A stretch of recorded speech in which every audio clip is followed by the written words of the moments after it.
কিন্তু বাংলায় এসব টেস্টিং করতে হলে বেল্টিং খাবে, বুঝেছেন? এখানে টেস্টিং করতে হলে বেল্টিং খাবে।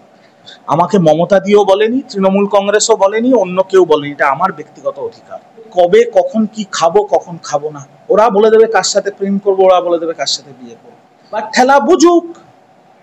বাংলায় এসব হবে না। স্বাধীনতা দিবসের দিনই বিজ্ঞপ্তি দেওয়া হচ্ছে যে মাংস বিক্রি করা যাবে না, তার সঙ্গে সঙ্গে কসাইখানা বন্ধ রাখতে হবে। মহারাষ্ট্র, তারপর হায়দ্রাবাদ, বিভিন্ন পৌরসভার তরফ থেকে এই ধরনের বিজ্ঞপ্তি দেওয়া হচ্ছে। এই তো বিজেপির নোংরামি, এটাই হচ্ছে বিজেপির আসল চরিত্র। এরা মুসলমান বিরোধী, হিন্দু বিরোধী, এরা জনবিরোধী একটা দল।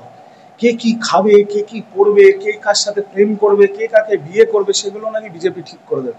বিরাট বড় লাটের বাট। ঠিক আছে, যেখানে যেখানে এদের সরকার আছে সেখানে ওরা ওদের বল প্রয়োগ করছে, সাধারণ মানুষ কত লড়াই করবে। বাংলায় এসব হবে না।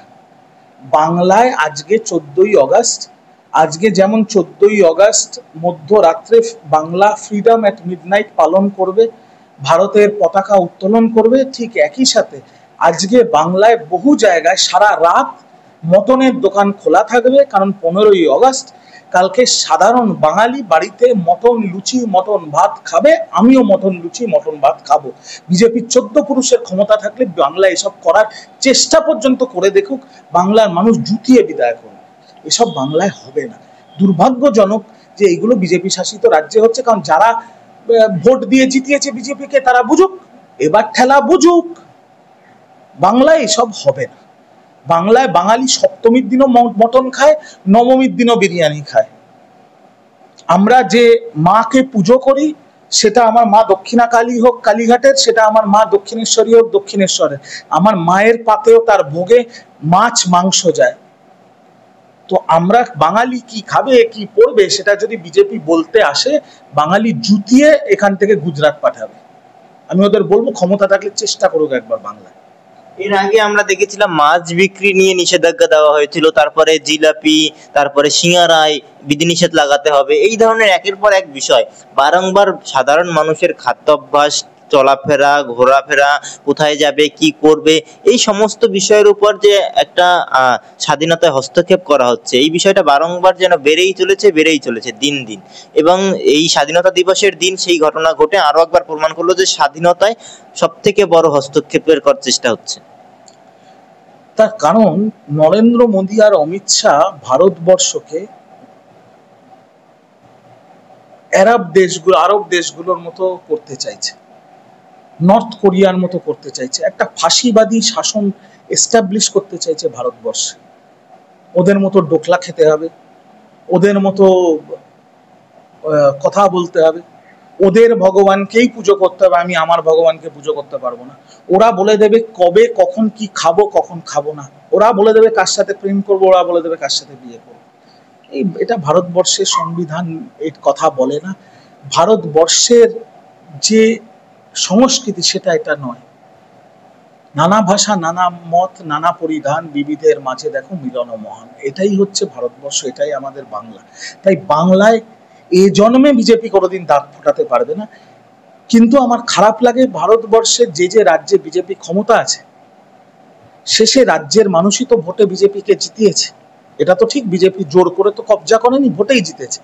তো তাদের সেই রাজ্যের মানুষ যতক্ষণ না রাস্তায় নেমে প্রতিবাদ করবে ততদিন বিজেপি এই সব করবে, করুক, কিছু করার নেই।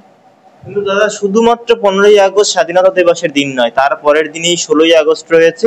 সেই দিন জন্মাষ্টমী পড়েছে এবছর। সেক্ষেত্রে কিছু কিছু পুরসভা থেকে আবার এই ধরনের বিজ্ঞপ্তিও দেওয়া হচ্ছে যে 15 তারিখ এবং 16 তারিখ 2 দিনই মাংস বিক্রি করা যাবে না, কসাইখানা বন্ধ রাখতে হবে। আবারও বলছি, যেখানে যেখানে বিজেপি ক্ষমতায় আছে সেখানে মানুষরা ভুক্তভোগী হবে, তারা বুঝবে, তারা তাদের সরকারকে রাখবে না, প্রতিবাদ করবে না, সেই রাজ্যের বিরোধী দলগুলো এই ইস্যু নিয়ে কথা বলবে। আমাদের বাংলায় এসব হবে না, এসব হবে না আমাদের বাংলায়।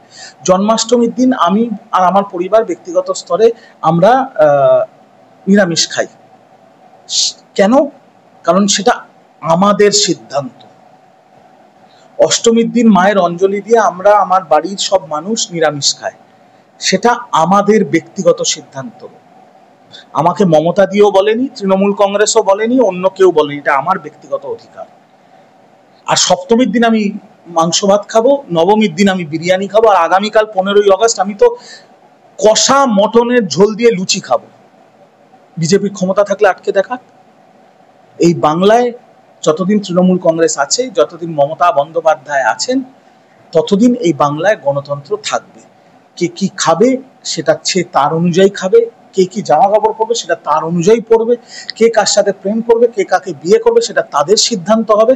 এটার মধ্যে রাজনৈতিক কোনো দল হস্তক্ষেপ করবে না, আমরা তো করবোই না, আর আমরা কাউকে করতে দেবো না।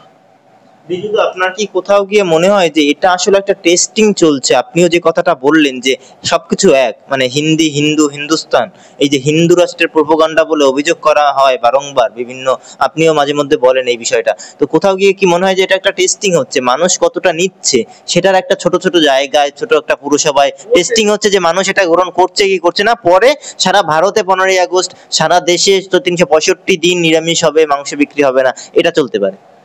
ওরা টেস্টিং করছে ওদের রাজ্যে, ওদের যেখানে যেখানে ওদের পৌরসভা আছে সেখানে টেস্টিং করতেই পারে, সেটা কি করে আটকানো যাবে? কিন্তু বাংলায় এইসব টেস্টিং করতে হলে বেল্টিং খাবে, বুঝেছেন? এখানে টেস্টিং করতে হলে বেল্টিং খাবে, বেল্ট পেটা করবে মানুষ। আমাদের বাংলায় এসব হবে না। ভারতবর্ষ শুধু বিজেপির নয়, বিজেপির বাপের সম্পত্তি নয় এই ভারতবর্ষ, এই ভারতবর্ষ আমারও। আর হিন্দু বলে নিরামিষ খেতে হবে মানে কি? আমি হিন্দু নয়? 100% হিন্দু, আমি তো মাংস খাবো, আর আমি বিজেপিকে ভোট দেবো না। এটাই আমার সংবিধান বলে, এটাই আমার ভারতবর্ষ। বিজেপি অনেক কিছুই চেষ্টা করবে, চেষ্টা করে কোনো লাভ নেই। অতি কষ্টে এবার সরকার গঠন করেছে, আগামী দিনে সেটাও থাকবে না। আর যেদিন সরকার থাকবে না সেদিন দেখবেন কি অবস্থা হয় এদের। আপনাদের তখন বিজেপির নেতাদের ইন্টারভিউ নিতে আলিপুর জেলে, বাংলায় আলিপুর জেলে আর দিল্লিতে তিহার জেলে যেতে হবে, এটুকু মনে রাখবেন। মানে জেলে ঠাই হবে বিজেপি? অবশ্যই। আমি আপনাকে দায়িত্ব নিয়ে বলছি, যেদিন কেন্দ্রে সরকার পরিবর্তন হবে, বিজেপির অধিকাংশ নেতা থেকে শুরু করে মুখপাত্র থেকে এসব ঠোঙা নেতারা যারা মাতব্বরি করছে সবকটার জেল হবে, সবকটার হাজতবাস হবে। মানে পার্থ চ্যাটার্জি এরকম জেলে আছেন, এই ধরনের জেলে থাকবে। আজকে যদি জাস্টিস রাজশেখর মান্থা শুভেন্দুকে রক্ষা কবচ না দিত, শুভেন্দু যা যা করেছে, আপনার কি মনে হয় শুভেন্দু সভ্য সমাজে থাকা উচিত না পার্থ চ্যাটার্জির পাশের সেলে জেলে থাকা উচিত? উত্তরটা আপনার চ্যানেলের দর্শকরা দেবে।